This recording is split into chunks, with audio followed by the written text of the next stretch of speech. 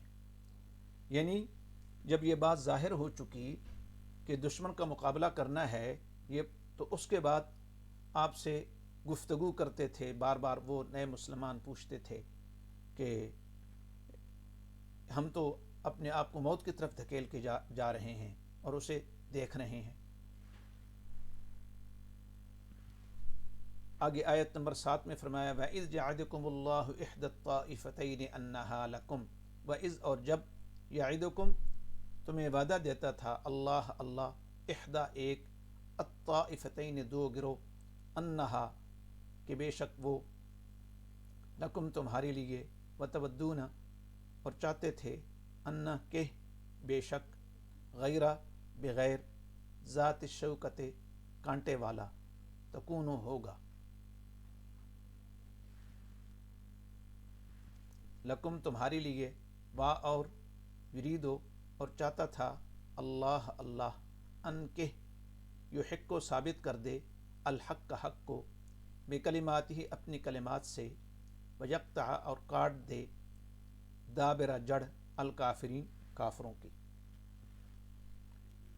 بامحاورہ ترجمہ، اور اس وقت کو یاد کرو جب خدا تم سے وعدہ کرتا تھا کہ ابو سفیان اور ابو جہل کے دو گروہ میں سے ایک گروہ تمہارا مسخر ہو جائے گا، اور تم چاہتے تھے کہ جو قافلہ بے شان و شوکت ہے، یعنی بے ہتھیار ہے، وہ تمہارے ہاتھ آ جائے، اور خدا چاہتا تھا کہ اپنے فرمان سے حق کو قائم رکھے اور کافروں کی جڑ کاٹ کر پھینک دے۔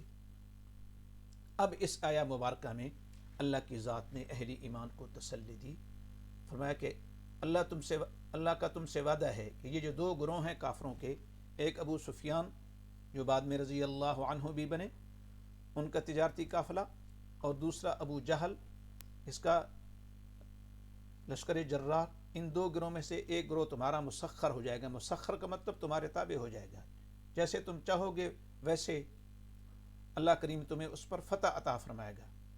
مسخر تسخیر سے ہے، مسخر کا ایک معنی خدمت میں بھی ہے، لگنا بھی ہے، جیسے اللہ کریم نے اہل ایمان کے لیے ارشاد فرمایا کہ اللہ کریم نے تمہارے لیے دن رات کو تمہاری مسخر کر دیا ہے، چاند کو، زمین و آسمان کو تمہارے لیے مسخر کر دیا، کیا مطلب تمہاری خدمت میں لگا دیا ہے۔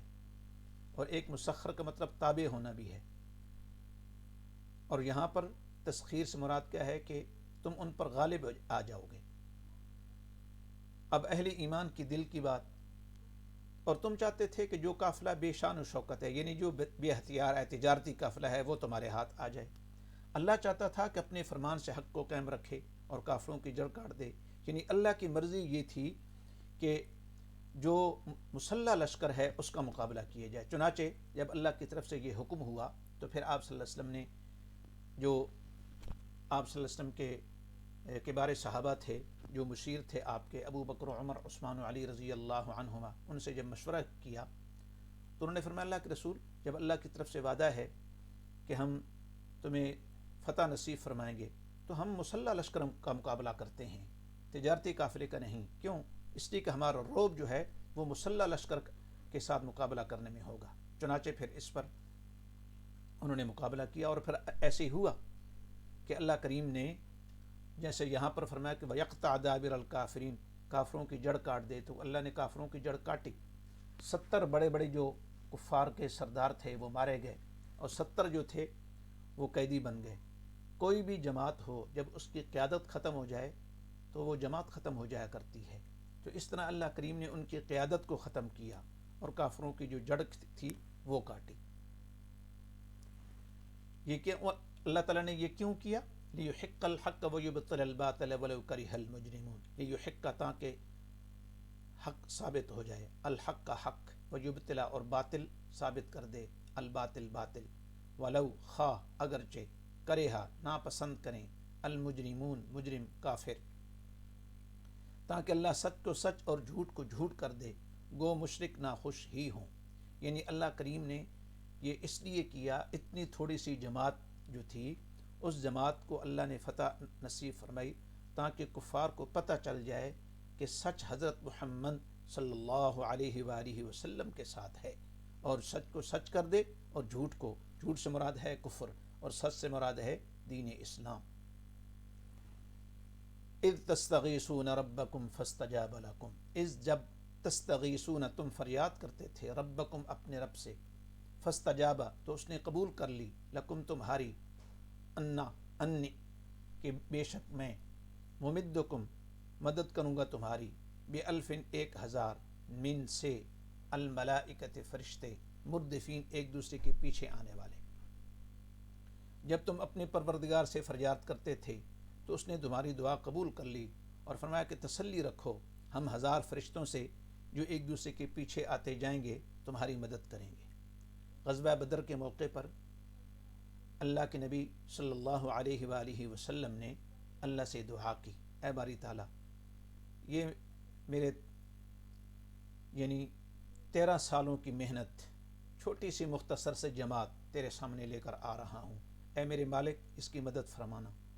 اگر اس کی مدد نہ ہوئی اور یہ کفار کے ہاتھوں ان کی شکست ہو گئی تو پھر دنیا میں تیرا خالص نام لینے والا نہیں ہوگا۔ کفار بھی اللہ کو تو مانتے تھے، ابو جہل نے 60 حج کیے ہوئے تھے، اللہ کو مانتے تھے، لیکن خالص نہیں، ملاوٹ کرتے تھے۔ تو جو اصحاب رسول تھے اور اللہ کے نبی تھے وہ خالص اللہ کو پکارتے تھے۔ تو مشکل وقت اللہ کے نبی نے کس کو پکارا؟ اللہ کو۔ تو ہمیں کیا تعلیم مل رہی ہے کہ جب زندگی میں مشکلات آئیں تو اللہ کی طرف متوجہ ہو جاؤ، پھر اللہ کی مدد نصرت بھی انسان کے ساتھ شامل حال ہو جاتی ہے۔ تو پھر اللہ نے اپنے نبی سے فرمایا کہ آپ تسلی رکھیں، ہم 1000 فرشتے تمہاری مدد کے لیے بھیج رہے ہیں، اور اگلی آیات میں آتا ہے کہ اہل ایمان کو تسلی دو کہ ہم تمہارے ساتھ ہیں۔ اس سبق کی آخری آیت میں فرمایا وما جعلہ اللہ، وما جعل اور نہیں بنایا اسے، اللہ نے، الا مگر، بشرا خوشخبری، اور لتطمئن تاکہ مطمئن ہوں، بھی اس سے، قلوبکم تمہارے دل، وما اور نہیں، النصر مدد، الا مگر، من سے، عند اللہ اللہ کے پاس، اللہ کے ہاں، ان بے شک، اللہ عزیز غالب، حکیم حکمت والا۔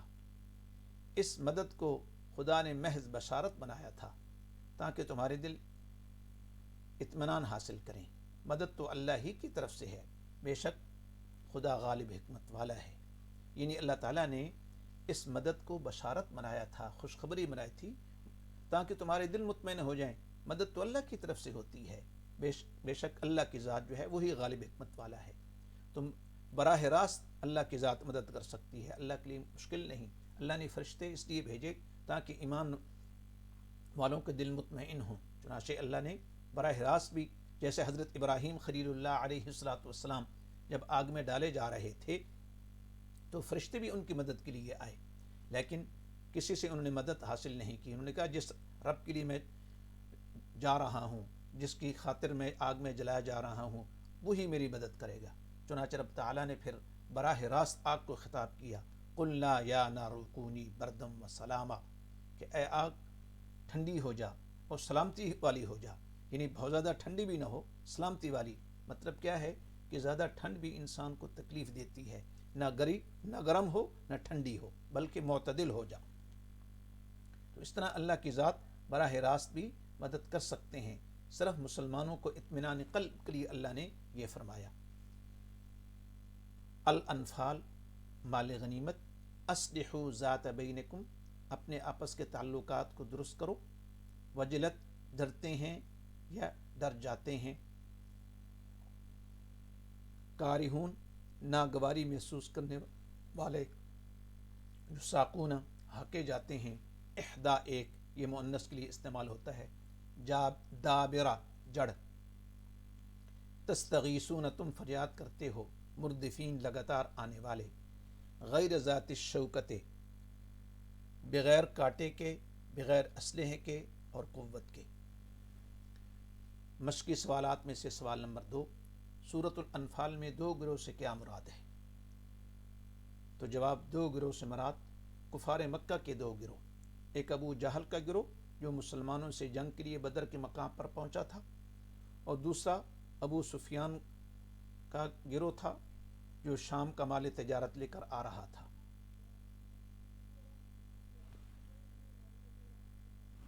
مشقی سوالات میں سے سوال نمبر 3، درج ذیل عبارت کا مفہوم بیان کیجیے۔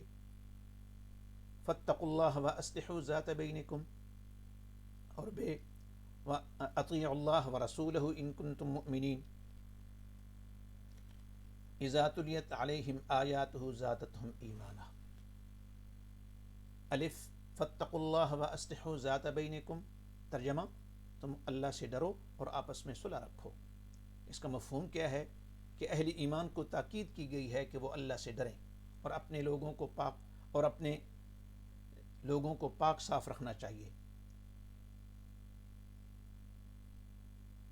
اور اس کے ساتھ ساتھ آپس میں اختلاف نہیں کرنا چاہیے، بلکہ مکمل اتفاق و اتحاد کا مظاہرہ کر کے اپنے معاملات درست رکھیں۔ آگے فرمایا اطیعوا اللہ ورسولہ ان کنتم مؤمنین، اور اگر ایمان رکھتے ہو تو خدا اور اس کے رسول کے حکم پر چلو۔ اس کا مفہوم اس آیت میں تنبیہ کی گئی ہے کہ اللہ اور اس کے رسول صلی اللہ علیہ وسلم کی اطاعت لازمی شرط ہے، اور ان کے احکام کی بیچوں چرا بجا آوری کرنی چاہیے۔ یہی سچے ایمان کی علامت ہے کہ جو اللہ اللہ کا رسول کہیں، ایمان والوں کو چاہیے کہ فوراً اس کا اتباع کریں۔ وَإِذَا تُلِيَتْ عَلَيْهِمْ آيَاتُهُ زَادَتْهُمْ ایمانا، جب انہیں اس کی آیتیں پڑھ کر سنائی جاتی ہیں۔ سچے مومن کی علامت یہ ہے کہ جب قرآن کی آیات ان کے سامنے تلاوت کی جائیں تو ان کا ایمان بڑھ جاتا ہے اور ان کا دل نرم ہو جاتا ہے، اور یہ چیزیں ایمان میں اضافے کا بڑا سبب بنتی ہیں، اور انہی لوگوں کے لیے اللہ نے بلند درجے بخشش اور عزت کی روزی کا وعدہ کیا ہے۔